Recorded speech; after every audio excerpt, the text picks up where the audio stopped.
Welcome to WYCD Wicked. That stands for What You Can Do.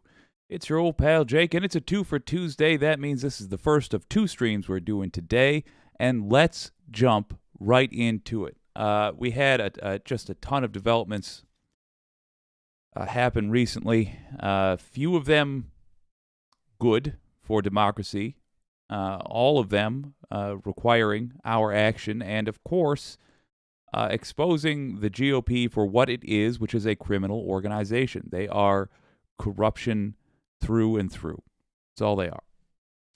Let's have a gander at what that corruption looks like in Georgia, wherein we see a new law being, it looks like it's going to be passed, that will attack Fani Willis.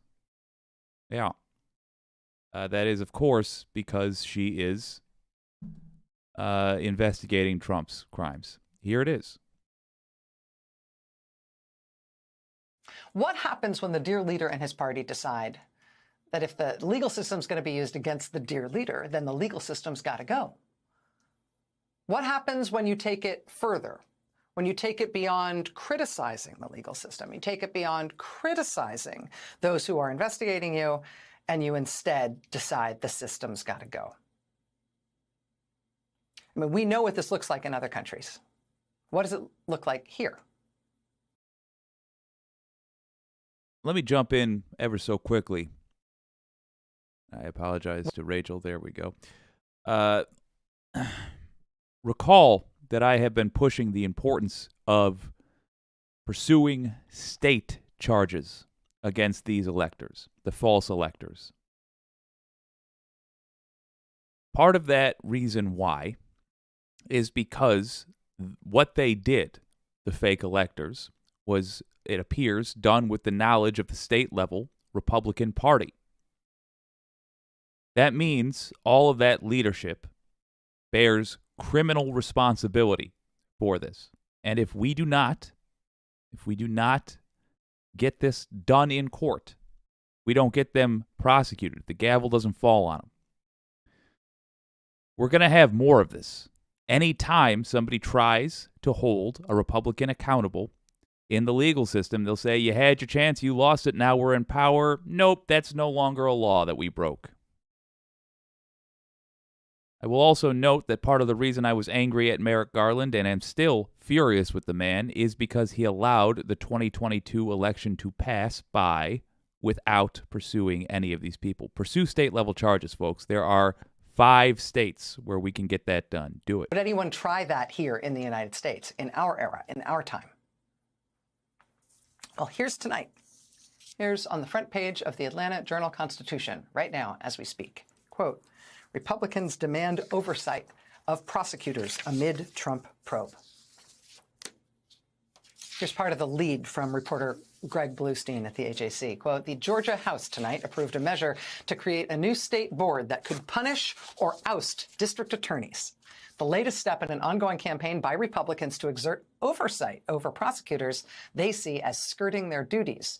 The measure passed the House 98-75 today over the objections of Democrats and prominent prosecutors, among them Fulton County District Attorney Fani Willis, who is leading an ongoing probe of Donald Trump. Republicans have rallied around the overhaul as a way to rein in, quote, rogue prosecutors. Powerful Republicans have put it on the fast track. The Georgia Senate has passed a similar version of this legislation, and the overall effort is backed by both Governor Brian Kemp and Lieutenant Governor Burt Jones. I should mention Lieutenant Governor Burt Jones in Georgia is one of the people who's been notified by the Fulton County District Attorney's Office that he himself is a target for potential prosecution in the investigation into Trump's efforts to throw out the election results in Georgia and have election results in that state falsely declare him the winner. In a stream done about 1 month ago, and in fact several streams since then, I have mentioned this guy specifically, Burt Jones. That is one of Merrick Garland's failures. By failing to pursue the charges recommended by the January 6th committee, Merrick Garland has failed. He has failed to keep Burt Jones one of the suspects, according to the January 6th committee, one of the suspects in this crime. He has failed to keep him off the ballot. Why should he have been off the ballot? He shouldn't have been an option because he should have been in prison. Merrick Garland failed us. And these are the consequences. The lieutenant governor is facing potential charges himself in that investigation. He and at least one Republican state senator who's also facing potential charges in that investigation, turns out they are strong supporters of this new measure that would give Republicans in the legislature effectively the power to remove prosecutors that they don't like. Facing criminal charges? How about you vote yourself the power to fire the person who's going to charge you?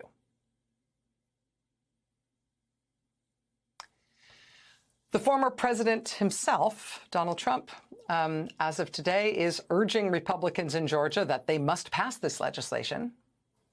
So Republicans will have the power to remove prosecutors in the middle of their investigations and in the middle of prosecuting any particular case that Republicans might not like for any reason.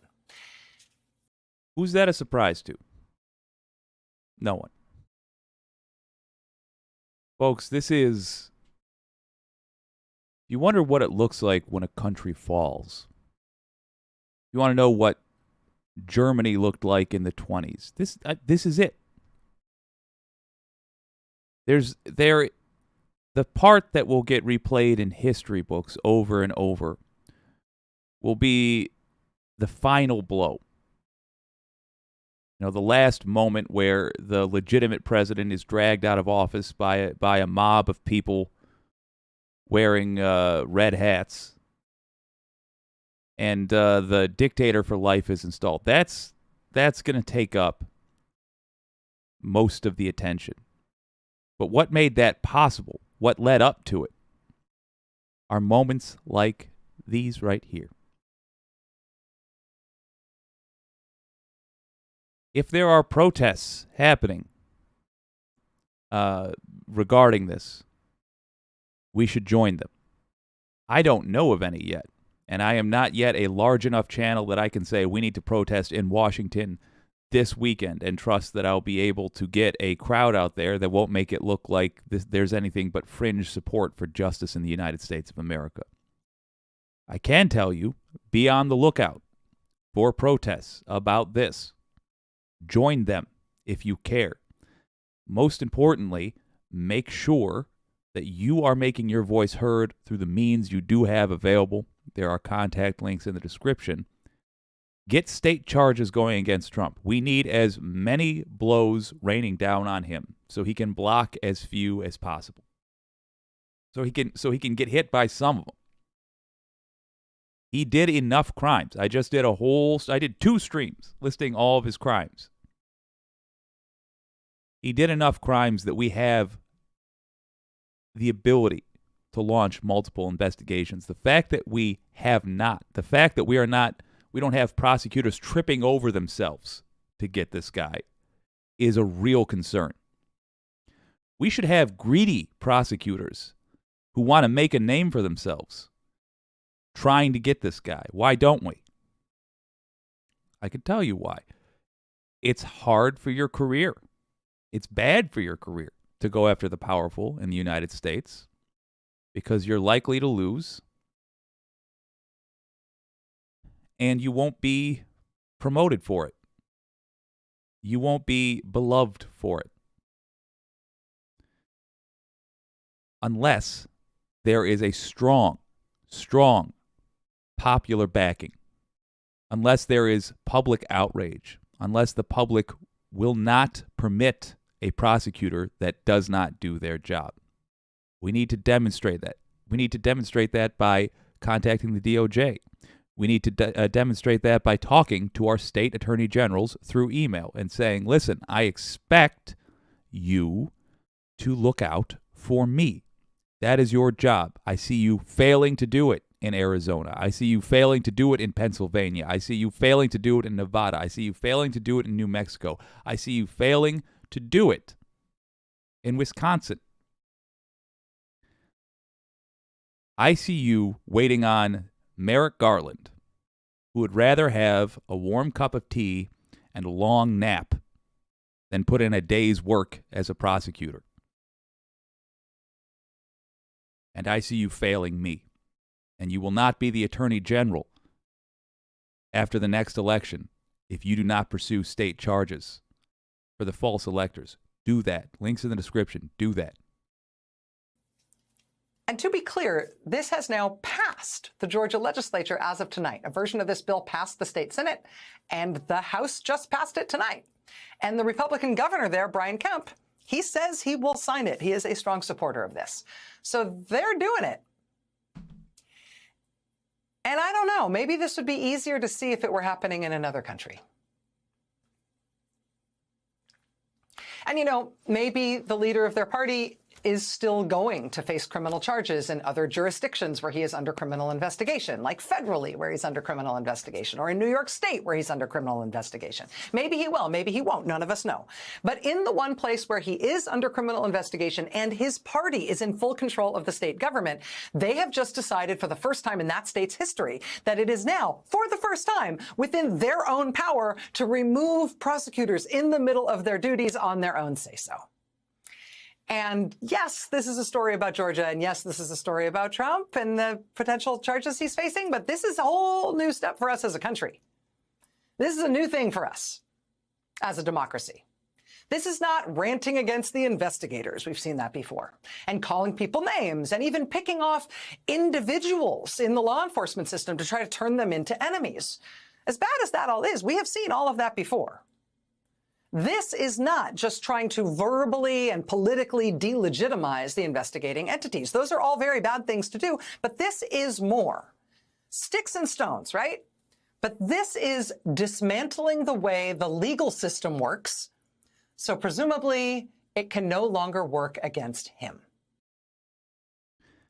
And it is exactly what I have been warning about, and exactly why we need multiple states to pursue charges against the fake electors. I also recommend going with a previous plan.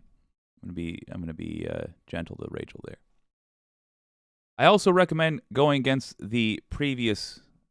I recommend going for a previous plan recommended after. See if I can find that. There we go. After we heard about Florida's SB 1248. If you don't remember that, Florida's SB 1248, it's Senate Bill 1248, suggested that Democrats be banned from Florida, the Democratic Party. It be kicked out. You can't run as a Democrat. Why? What was their justification? Their justification was that the Democrats in the 1860s supported slavery. That's correct. In fact, back when Democrats were the conservative party and Republicans were the left-leaning party, Democrats did indeed support slavery. That's what conservatives supported. The people who recommended that bill were clowns. But I suggest that we do a bill similar to Florida's Senate Bill 1248, but change it instead to ban any party whose current membership includes people who have participated in the January 6th insurrection. I suggest in that bill that we include a 60-day window that would allow that party to preserve itself by expelling those members who betrayed our country. It just became a lot more relevant, folks.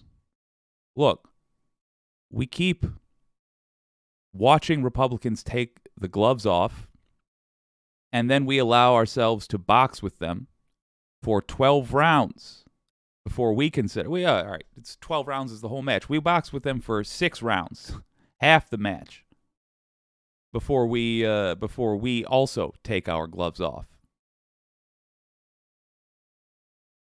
Let's not keep doing that.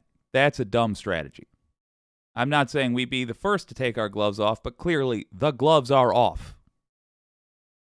So let's join them. I also recommend you write your senator, link in the description, tell them that you want them to, your state senator I'm talking about, tell them that you want them to introduce a bill that would ban any party whose membership includes people who have participated in an insurrection against the United States. Anybody who was part of the Jan 6 riot should disqualify their party, their whole party, from membership, because if their party is allowing them in, they have made clear where they stand on that issue, and that issue is un-American. We cannot allow that to be treated as though it's a normal political party. It's not. It's a criminal organization.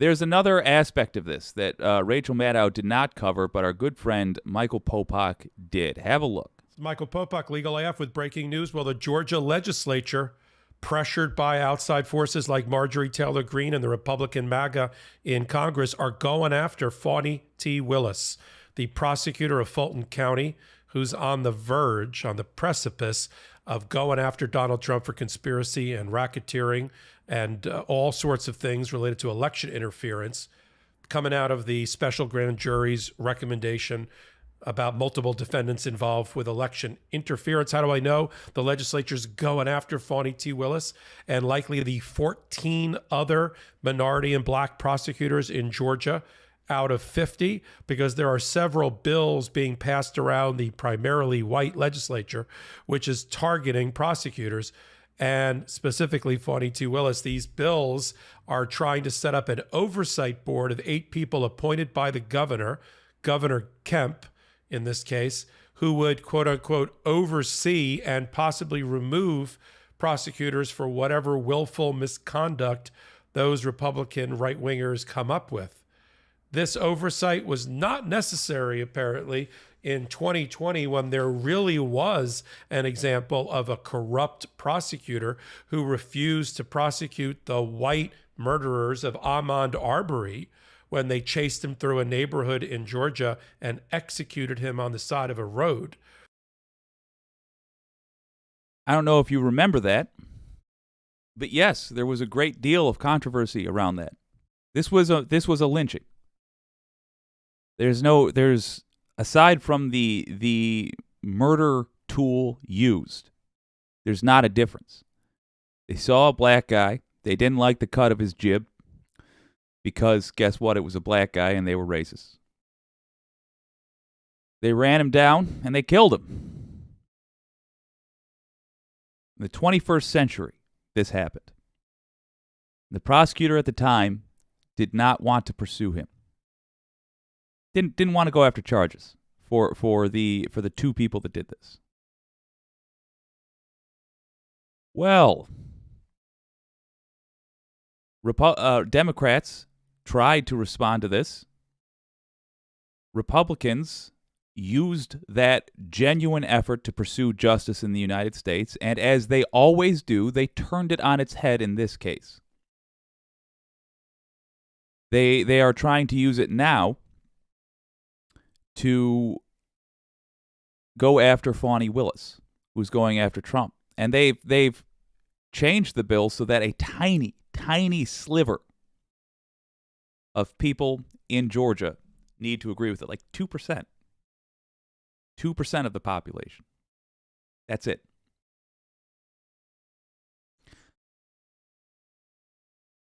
The person who would decide, the final deciders of who would give the yes or no to the prosecutor, would be a board appointed by the governor. Governor is a Republican. Now look, this bill, theoretically, could be used for good. Indeed, it could.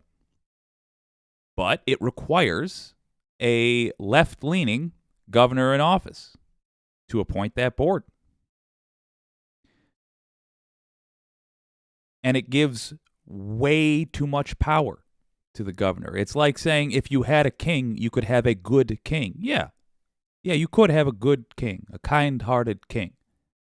Except we decided a couple of 100 years ago that we did not want a system of government like that. We wanted a system of government that was not minority rule, that was not ruled by a sliver of our population. We wanted a democracy. We wanted us to get together, vote on things, and decide what should be. Having 2% of the population constantly get to say, no. Not good, folks. Add in gerrymandering, and you have the corrupt system we have today. That prosecutor was found to have committed misconduct. She was white, and there was a move in 2020 by Democratic legislators in Georgia to set up an oversight board. And do you know how many Republican legislators joined in and helped set up that bill or helped set up that oversight board? Exactly 0. So I just wanted to include that bit from Michael Popak because it illustrates that this is not about the principle of the law. Obvious. I mean, we knew that. But I just wanted to be absolutely clear that this is not some law that they've been considering for a while and saying, well, we don't know if we structure it this way, then maybe. No. It's naked partisan politics. Before, when that was done, there was a reason. There was a thing that had happened that showed a weakness in the system, showed problems. We had a Georgian killed and no justice was being sought for him. That was a legitimate pursuit of this policy. What is happening now is naked partisan politics.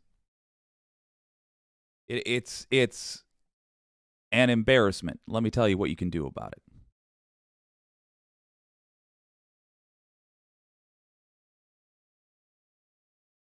So look, it's time to hit these people harder than we have been.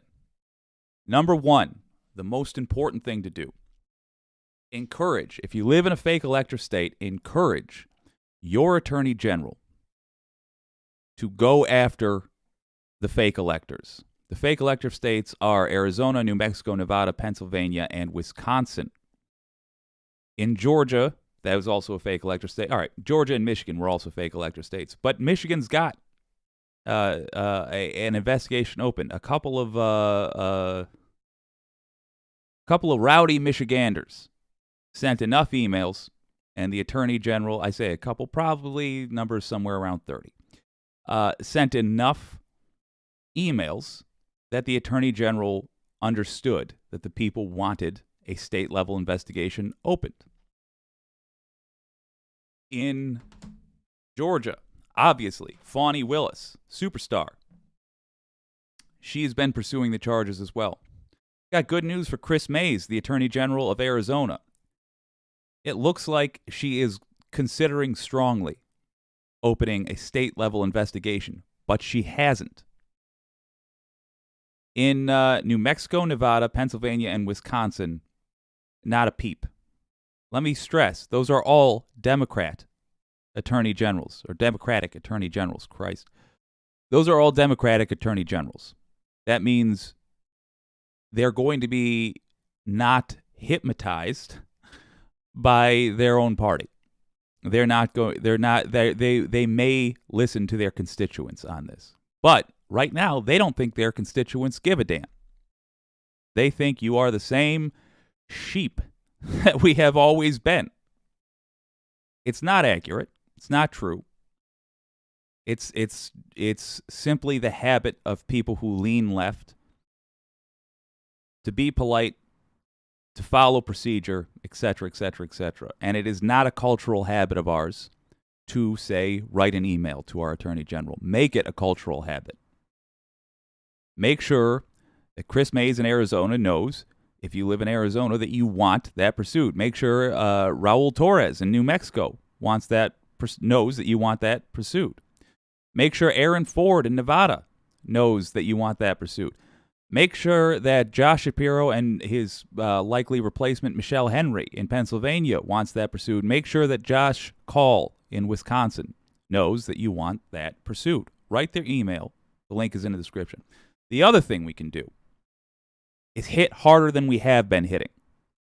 It's obvious at this point that the Republican Party as it exists is a criminal organization. We need to treat it as such. We can be merciful and give them an opportunity to get their party in order. But we cannot leave them the option of continuing to exist as they have been, because it is a party of traitors. It's a party of traitors. As it currently exists, it cannot go on.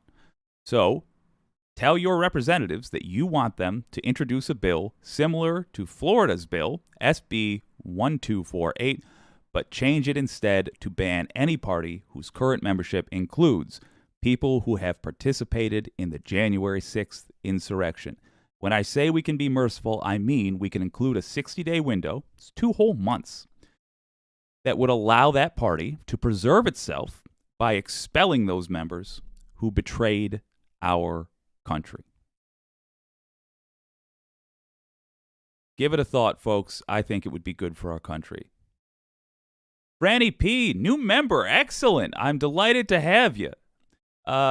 She says, this is what happens when both parties are corrupt and owned by oligarchies. Correct. We do have, fortunately, enough strength left over from the design of our country to fight against this. Let me make sure that there we are. Meaning we can do things, for example, like contacting our state attorney generals. We can make it clear that we will vote in primaries according to our belief that the person will actually pursue justice. We can lean this where it needs to go, but the first and most important thing that we have to do is make sure that our current leaders know where we stand. This is so that while they are in office, they do things that we like. They are motivated to appeal to us, so they understand that sitting on their hands, which, by the way, for my entire life has been the Democratic playbook, is just sit by, do nothing, and go when Republicans do something bad. Make sure they know they got to do it. But it's also to give people who might be in their office and might be left-leaning a chance to be like, wait a minute. If I run for office, because I don't like my dumb boss, if I run for office, there's a constituency here for me. I see how my boss is not doing things the way the people want done. And if I run for office, I'm going to do things different. We have to play the short game and the long game at the same time. And you do that by being a loud voice. Republicans, do you remember the Dungeons and Dragons panic back in the day? What was it? The Satanic Panic? It was a bunch of busybodies just writing letters to newspapers and writing letters to news organizations on TV and writing letters to their government. That's all that was. We need to take that busybody energy but put it towards something that actually requires some work. Catherine Wolf says, before you go to a protest, please look up some vids about how to stay safe. Things like what to wear, what to take, and what not to take. Wholeheartedly agreed. Let me throw this at you as well. When you go to a protest, if you're, wear your Sunday best. It might sound crazy, but it has an important role. And Martin Luther King figured this out, decades and decades and decades ago. In the middle of the last century, Martin Luther King figured this out. What did he tell his people to do? Put on suits and ties. Make them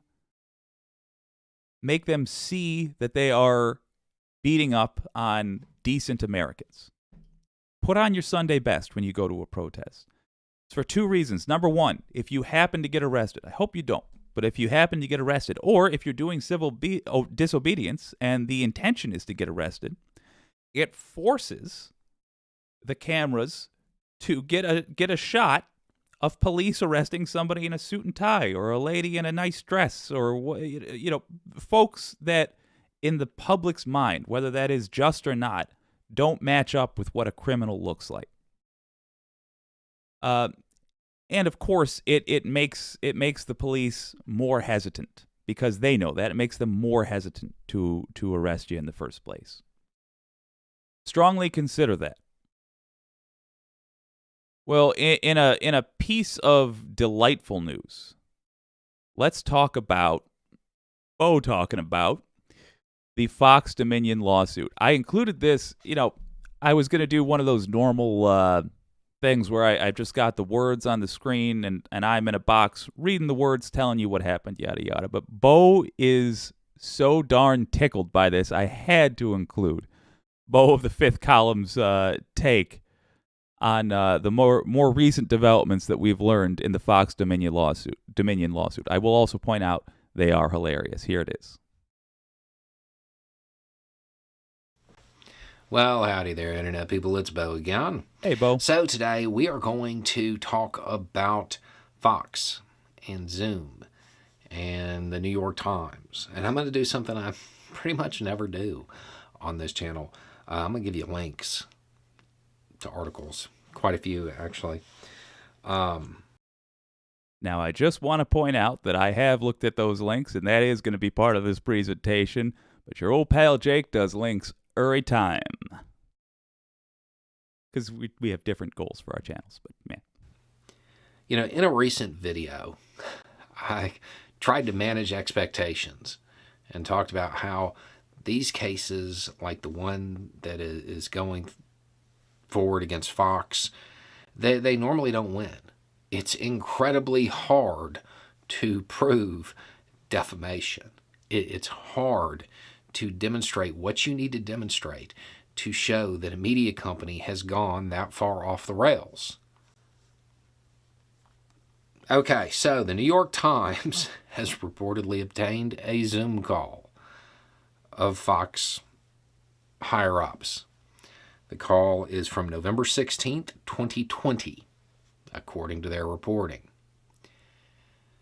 The call itself and the communications that kind of stemmed from that are nothing short of amazing. They are very telling. There's a lot of quotes in it worth reading. I will link the original article and some other summaries of it. It's worth going through, particularly if you ever watch Fox, because this takes you behind the scenes and you get to see some of the things in the decision-making process that generally you might not be able to see. Here is one of the more telling quotes. Listen, it's one of the sad realities. If we hadn't called Arizona those 3 or 4 days following Election Day, our ratings would have been bigger. The mystery would have still been hanging out there. There was an entire discussion over this. Now, if you don't remember, during the election, Fox called Arizona, correctly, mind you, for Biden. And they did it first. At most news agencies, that's a good thing. Like, that's something you should be proud of. Not just were you right, you were also first. Being right should be most important. It often isn't, depending on the outlet. But they were right and they were first. I finally get to lean on my local news background a little bit here. Yeah, it's a big damn deal to be first. Like, it's one, you have to make sure you are absolutely, positively, 100% correct if you announce this thing. Because you will get shredded by your competition, and rightly so, if you call it incorrectly. They'll tear you to bits. Why is it important to be first? It means you have the strongest team combing through the data. You have the most knowledgeable folks. You have the most, you got the most reliable news team. It's not necessarily so, but it could be luck. Sometimes you refresh the PDF that has the results from a certain county just as they upload it, instead of 2 minutes later or whatever. But yeah, it is a big deal, and it is without question, if you're dealing with reality, it is without question that you would want that. Unless, of course, you don't actually care, and your audience doesn't actually care about what reality is. If you're not measuring, if you're not simply there to report the news, but you're there to do something else, then it might not matter. But you're not a news organization. That should be a win. But They were actually upset because their audience was mad about it. And there was even reportedly, depending on the articles you're going to look at, some of them will tell you that there was actually discussion about maybe taking it back or maybe not making calls so soon because they don't want to upset their viewers with the truth. That's pretty wild. Here's another one that I just found amazing. Before it goes on, let me just point something out. Imagine you're Fox News, and imagine you know that your viewers believe the election was stolen. It wasn't stolen, but let's just go with this for a while. Fox could come out and say, look, what has every other news organization said now after we called it? They said the same thing. So with the information available to us, we made the right call first. And then they could have a debate about whether or not the information available to them was accurate. That is how they could have spun it if they still wanted to appeal to the crazies.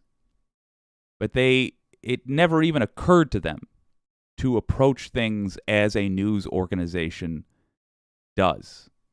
Just think about that. It never occurred to them to even lie in the way a news organization would, as in saying we don't have complete information.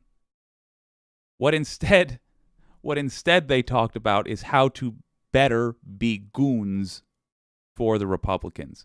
Let's have Bo break it down a little more, or in his own way, which I enjoy immensely. But I think we're living in a new world in a sense, where half of the voting population doesn't believe in big corporations, big tech, big media. There's a lack of trust. And when they feel like things are being done behind closed doors in rooms that they can't understand, it exacerbates the emotion and how they feel about the process. Fox is a big media company. They're a big corporation, and I mean, I don't think they qualify as big tech necessarily, but I mean, 2 out of 3 isn't bad, right? And as a news organization, it would be their job to inform them. But when you look through these conversations, that isn't what I take away from it. That's not what I take away as them believing their mission is. It seems like their mission is more to protect the brand, which is a term that comes up. Again, I don't often do this. There are going to be links down below. Read the articles. If you want to understand the decision-making process and some of the stuff that happened at Fox, it's definitely worth your time. I'll even put some summary videos that go through some of the quotes or something like that down there as well. Well, fortunately, you are on a channel which is going to do that right now, because he is quite correct. It's just a delight. Let's transfer over there. Here's the best article. Of course, it's from Media Matters. Let's have a look at what they say. Ooh, mercy me. Breitbart and Martha MacCallum, the two main anchors, Bret Baier and, I don't know why I said Breitbart. Bret Baier. Test. Okay, good. And Martha MacCallum, the two main anchors, suggested it was not enough to call a state based on numerical calculations. Wild that you would do anything other than that. The standard by which networks have made such a determination for generations, but that viewer reaction should be considered. In a Trump environment, Miss MacCallum said, the game is just very, very different. Ms. Scott invited Mr. Baer and Ms. McCallum, the face of the network, as she called them, that Ms. Scott being the head of Fox, to describe the heat they were taking according to the recording reviewed by the Times. "We are still getting bombarded," Mr. Baer said. "It became really hurtful." He said projections were not enough to call a state when it would be so sensitive. As in, they don't have the guts to tell the truth to their viewers. "I know the statistics and the numbers, but there has to be, like, this other layer so they could think beyond about the implications. Like maybe they lie to their audience constantly, and now it's biting them in the butt." Miss McCallum agreed. "There's just obviously been a tremendous amount of backlash, which is, I think, more than any of us anticipated. And so there's the layer between statistics and news judgment about timing that I think is a factor. For a loud faction of our viewership," she said, "the call was a blow."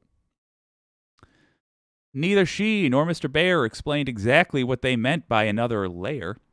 A person who was in the meeting and spoke on condition of anonymity, of course, cowards, to describe internal discussions said on Saturday that Mr. Baer had been talking about processes because he was upset the decision desk had made the Arizona call without letting the anchors know first.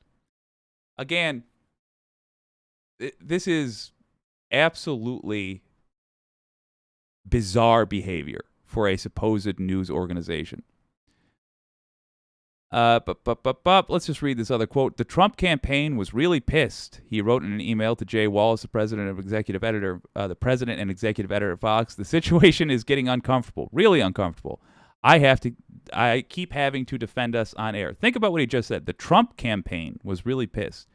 Why would a news organization care about what the losing candidate's campaign says? They don't. They never have, unless they are Fox, in which case they are just a shill for the GOP.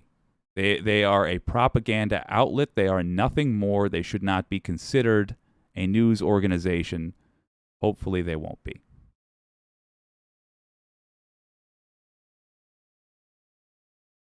All right, so what can you do about this? It's pretty straightforward. Take advantage of the fact that right now Fox is doing basically a blackout of this coverage. They're not discussing the lawsuit on air. It's probably a wise move legally. It would probably get them in trouble to discuss this on air. They did that at all. Fortunately, that gives us an opportunity. All those people that would have been really pissed about them calling the election accurately, their talking points came from Fox in the first place, by and large. All of their retorts to sense and logic have to first get generated by Fox. Take advantage of that and simply ask questions that you know MAGA people in your community can't answer. If you have somebody who is a MAGA cultist who has fallen down the Fox rabbit hole, if you got an old uncle who's sharing insane Facebook memes and starting to say white nationalist talking points without really understanding them, this is the best time to ask him, did you hear what Tucker Carlson said about you? Did you hear what Sean Hannity said about Fox viewers? It just seems kind of disrespectful to me.